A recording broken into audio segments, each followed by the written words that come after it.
დღეს არავინ დაუჯერიათ, არც თავისიანი და არც სხვები.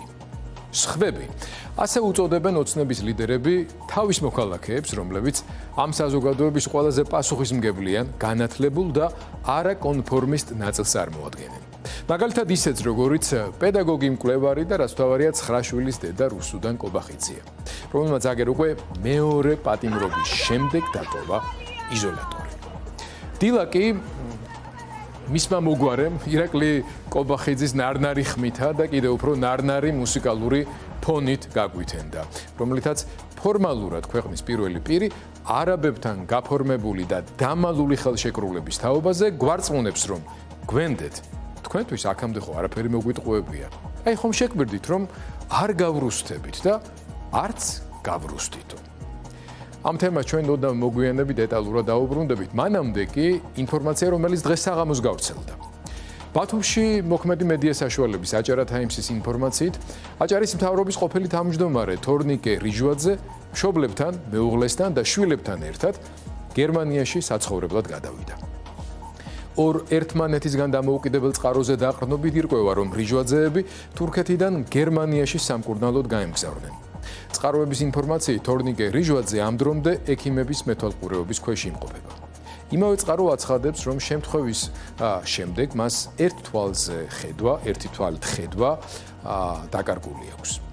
აჭარა თაიმსმა ასევე გაარკვია, რომ თორნიკე რიჟვაძის შვილები, რომლებიც ახლაც ბათუმის მერვე საჯარო სკოლის ბაზაში ირიცხებიან, სასწავლო პროცესში არ მონაწილეობენ. სკოლის დირექტორმა ქეთევან გვარჯალაძემ დაადასტურა, რომ მოსწავლეები სკოლაში არ ცხადდებიან, თუმცა აღნიშნა, რომ მათ კანონით განსაზღვრული 30%-იანი გაცდენის ლიმიტი ჯერჯერობით ამოწურული არ აქვთ. ეს ინფორმაცია გარკვეული დასკვნების გამოსატანად რამდენიმე პლასტს შეიცავს. პირველი, რა თქმა უნდა, მისი ჯანმრთელობის მდგომარეობაა, ჩვენ ყველანი მას მალე გამოჯანმრთელებას ვუსურვებთ. მეორე, აუცილებლობა, რომ საქართველოს ფაქტობრივად მისმა თელმა ოჯახმა დატოვოს და ქვეყანა, სადაც როგორც მკურნალობის, ასევე უსაფრთხოების და სხვა ფაქტორების გათვალისწინებით სიკვდილს გადარჩენილი თორნიკე რიჟვაძე თავს დაცულად იგრძნობს.